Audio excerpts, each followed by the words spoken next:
ನನ್ನನ್ನು ಶಿಕಾರಿ ಬೇಟೆ ಆಡಬೇಕೆಂದು ಬಂದು ನೀನೇ ಬಿತ್ತು ಬಿಟ್ಟಿಯಾದರೆ ನನ್ನ ಬಂದರದು. ಸುಮ್ಮನೆ ನಾನು ಹೇಳಿದಂಗ ಕೇಳಿದೆಯೋ ಇಲ್ಲ ನನ್ನ ಕೈಯಲ್ಲಿ ಸಿಕ್ಕು ನರಳಿ ಸಾಯುವೆ ಮಗನೇ.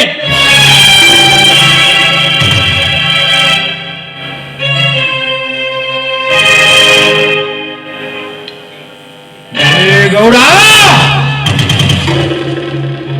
ಮೋಸದಿಂದ ಹಿಡಿದು ತಂದು ನನ್ನ ಕಟ್ಟಿ ಹಾಕಿ ಶಿಕ್ಷೆ ಒಳಪಡಿಸುವ ನಿನ್ನ ಹೇಳಿತನಕ್ಕೆ ಎದುರುವಲ್ಲ ಈ ಶೇಖರ.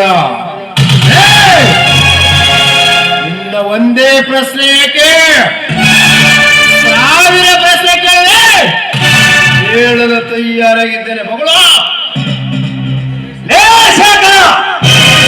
110 ಹಳ್ಳಿಯ ಶಾಸಕನಾದ ನನಗೆ ಎವರು ನಿಂತು ಮಾತನಾಡ್ತೇನೆ. ಚಾಟಿ ಏಟಿನಿಂದ ಮುಗಿಸಿಬಿಡುತ್ತೇನೆ ಮಗನೇ.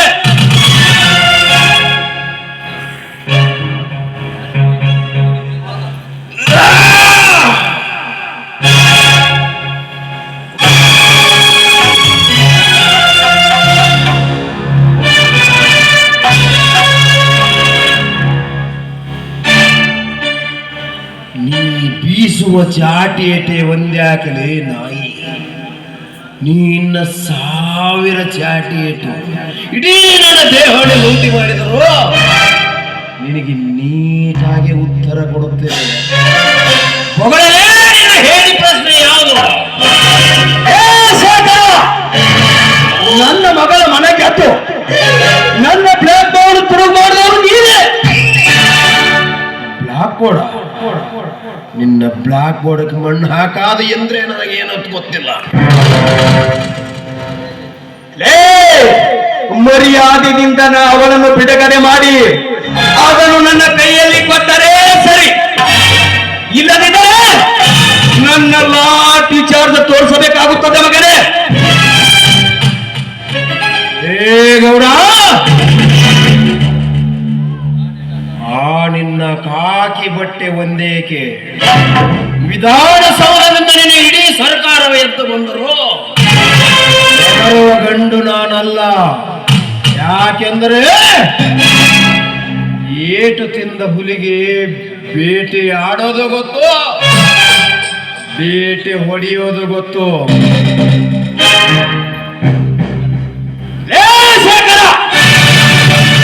ಹುಟುಕು ನೀರು ಸಿಗದೆ ಹಂದಿನ ಮಗನೇ ನನ್ನ ಗಂಡಸ್ತಿಗೆ ಬಗ್ಗೆ ಕೈ ಹಾಕ್ತೀಯಾ? ಲೇ ಗೌಡ, ಕೊಟ್ಟಿ ಹಾಕಿ ಬೊಗಳುವ ನಿನಗೆ ಎಲ್ಲಿಂದ ಬರಬೇಕಲೇ ನನ್ನನ್ನು ಸಾಯಿಸುವ ಗಂಡಸ್ತರಿ. ಕಟ್ಟಿರೋ ಕಟ್ಟನ್ನು ಯಾರೆಂದು ತಿಳಿಯುತ್ತದೆ. ಚಕ್ರಪಾಣಿ, ಮಾತಿಗೆ ಮಾತು ಬೆಳೆಸುತ್ತಿರುವ ಈ ನನ್ನ ಮಗನು ಸಂಗೊಳ್ಳಿ ರಾಯನಂತೆ ಬರೆ ಎಳೆದು ನೇಣು ಹಾಕಿ ಬಿಡು ಇವನನ್ನು. ನೀರನ ಹೇಳಿ ನನ್ನ ಗಂಡುಗಲಿ ರಾಯಣನ್ನು ಕಟ್ಟಿ ಹಾಕಿ ಶಿಕ್ಷೆ ಒಳಪಡಿಸಿದ ಬ್ರಿಟಿಷರಿಗೂ ನಿನಗೂ ವೆಳ್ಳಷ್ಟು ವ್ಯತ್ಯಾಸವಿಲ್ಲ. ಅವರ ಸೋದರ ಮಾವನಿಂದ ಮೋಸಕ್ಕೊಳಗಾಗಿ ಗಲ್ಲಗಮ್ಮವನ್ನೇರಿದ ಆ ಗಂಡು ಸ್ವಾತಂತ್ರ್ಯದ ಹುಲಿ. ಬ್ರಿಟಿಷರನ್ನು ಒದ್ದು ನಮ್ಮ ದೇಶದಿಂದ ಓಡಿಸಿ ನನ್ನ ದೇಶಕ್ಕೆ ಸ್ವಾತಂತ್ರ್ಯ ಕೊಡಿಸಿ ತನ್ನ ಪ್ರಾಣವನ್ನೇ ನೀಡಿ ವೀರ ಸ್ವರ್ಗ ಸೇರಿದ ಗಂಡು. ಅದೇ ಹಾಳು ಮದುವೆಗೆ ಹುಟ್ಟಿದ ಈ ಗಂಡು. ಅದನ್ನೆಲ್ಲ ನೆನೆಸಿಕೊಂಡರೆ ನಿನ್ನನ್ನು ಇಲ್ಲೇ ಒದ್ದು ಸಾಯಿಸಿ ಬಡವರ ಆತ್ಮ ಶಾಂತಿ ಮಾಡುವೆ ಮಗನ ಎತ್ತರ. ಎತ್ತರ ಹೇಳುವ ಹುಚ್ಚನ ಮಗನೇ, ಸುಮ್ಮನೆ ನನ್ನ ಮಾತು ಹೇಳಿದಂಗೆ ಕೇಳುವೆ, ಇಲ್ಲ ನನ್ನ ಕೈಯಲ್ಲಿ ಸತ್ತು ಹೋಗುವ ಮಗನೇ.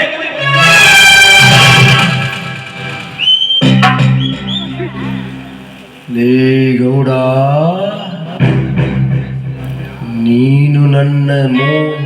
ನೀನು ಹಾಕಿ ಸಾಯಿಸದನು ಸಾಯುವ ಗಂಡು ನಾನಲ್ಲ.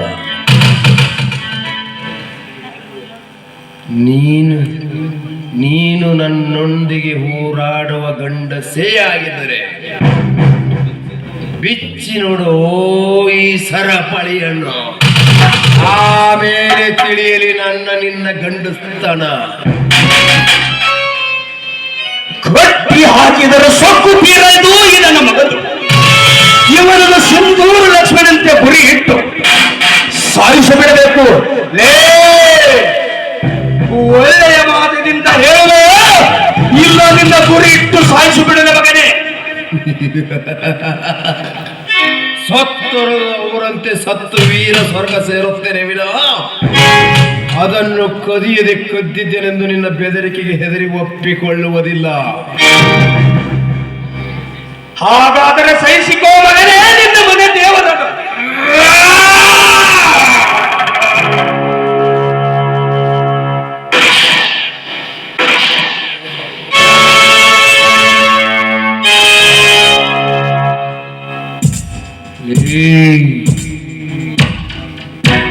ಅಮ್ಮ,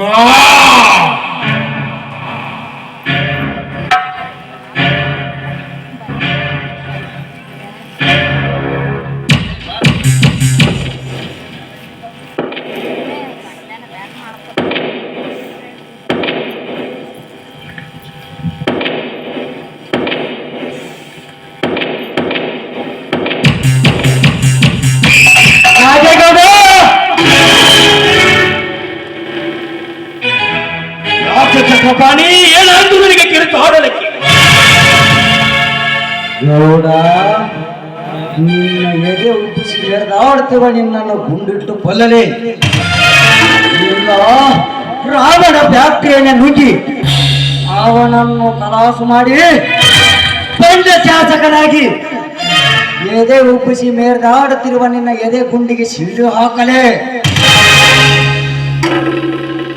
ಶಾಸಕನಾಗಿ ಅನ್ಯಾಯದಿಂದ ದಾರಿ ತೋರಿಸುವ ನಿನ್ನ ಕೈಗಳು ಕತ್ತರಿಸಿ ಹಾಕಲೇ.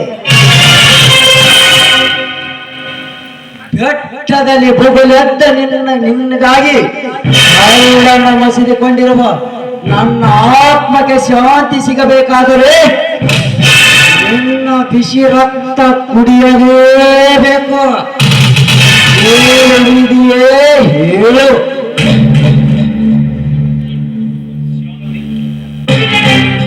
ಶಾಂತಿ ಚಕ್ರಪಾಣಿ, ಶಾಂತಿ. ನನಗೆ ಶಾಂತಿ ಉಪದೇಶ ಹೇಳವರು ನೀವ್ಯಾರು? ನಾನು ನಿನ್ನ ಶಾಂತಿ ನಿಕೇತನ. ನೀನ್ ಯಾರಾದರೇನು? ನನ್ನ ರಕ್ತ ಕುದಿಯುತ್ತದೆ, ನನ್ನ ಕೋಪ ಕೆರಳುತ್ತದೆ. 25 ವರ್ಷದಿಂದಲೇ ಆ ಗೌಡನ ಅಡಿಹುಡಿಯಾಗಿ ಅವನ ಮನೆಯಲ್ಲಿ ಸೇಳಿಗಾಗಿ ಅಡಿಗೆರುಂದಾಗ ಅವನನ್ನ ಕೊಂದು ನನ್ನ ತಂದೆ ತಾಯರ ಆತ್ಮಕ್ಕೆ ಶಾಂತಿ ಕೊಡಿಸುವುದೇ ನನ್ನ ಗುರಿ.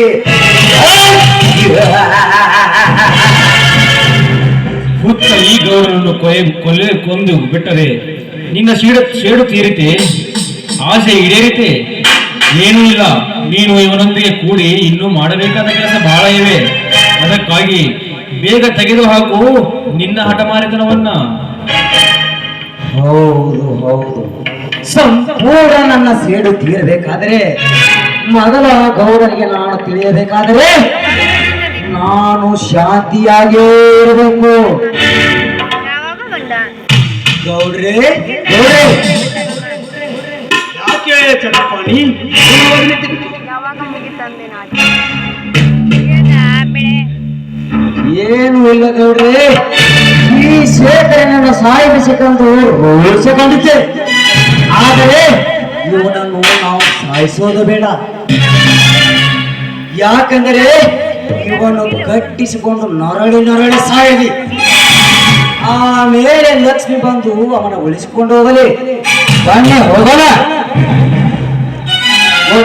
ರೀಪ ಗೌಡ್ರ, ನಡ್ರಿ ಹೋಗೋಣ.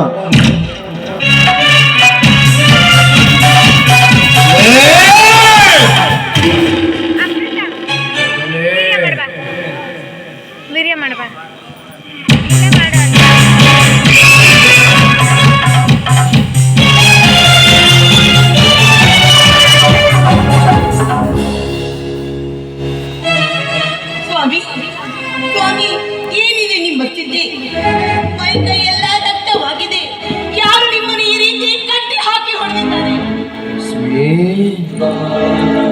ನಾಗೇಗೌಡ ಯಾವುದೋ ಬ್ಲಾಕ್ ಬೋರ್ಡ್ ಎಂದು ಮನ ಬಂದಂತೆ ಹೊಡೆದು ಕೇಳಿದ.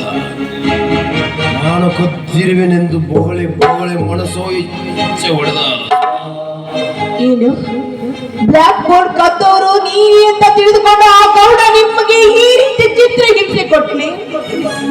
ಇದೇನು ರೀ, ನೀವು ಈ ರೀತಿ ಹೇಳ್ತಾ ಇದ್ದೀರಲ್ಲ? ನೀವು ಯಾವುದಕ್ಕೂ ಹೆದರಬೇಡಿ, ನಿಮಗೆ ನಾನಿದ್ದೀನಿ. ಆ ಮೋಸದಿಂದ ನಿಮ್ಮನ್ನ ಕಟ್ಟಿ ಹಾಕಿ ಚಿತ್ರ ಹಿಂಸೆ ಕೊಟ್ಟ ಆ ಗೌಡ ಎಂಬ ನಾಯಿಗೆ ನಾವು ಬುದ್ಧಿ ಕಲಿಸಬೇಕಾದ್ರೆ ನಮ್ಮ ಜೀವನದ ಹಂಗನ್ನು ತೊರೆದು ನಾವು ರೌಡಿತನಕ್ಕೆ ಇಳಿಯಲೇಬೇಕು. ಹೌದು ಲಕ್ಷ್ಮೀ,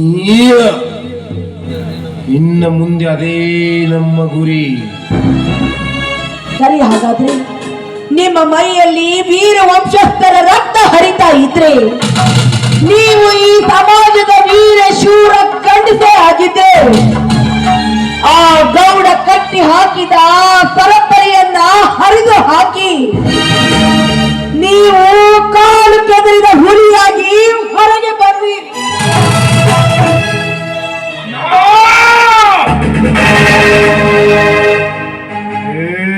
ಗೌಡ, ಮೋಸದಿಂದ ರಾಮಕೃಷ್ಣನಿಗೆ ಕೊಲೆ ಮಾಡಿದಂತೆ ಈಗ ನನ್ನನ್ನು ಕಟ್ಟಿ ಹಾಕಿ ಘಟ ಹೆಚ್ಚಾಗಿ ಮೆರೆಯುವ ನಿನ್ನ ಘಟ ಉರುಳಿಸಿ ನನ್ನ ಪ್ರತಿಕಾರ ತೀರಿಸಿಕೊಳ್ಳದಿದ್ದರೆ ನನ್ನ ಹೆಸರು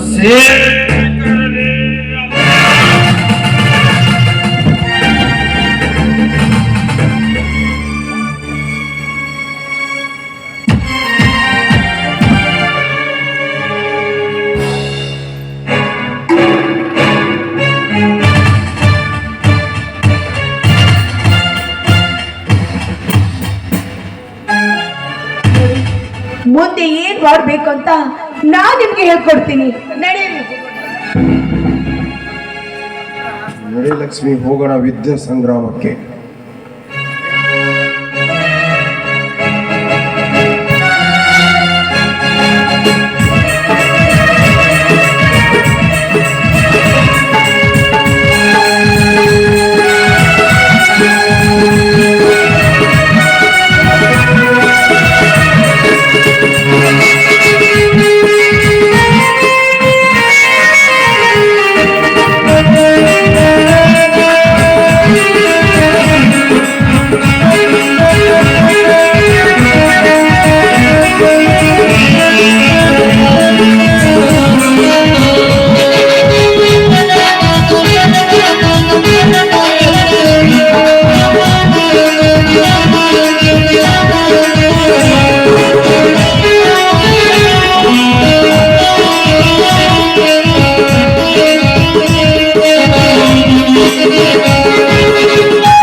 ಚಂದ್ರಶೇಖರ್ ಗಂಗೋನ್ ಸಾಗರವರು 200 ರೂಪಾಯಿ ಕೊಟ್ಟಿರ್ತಾರೆ.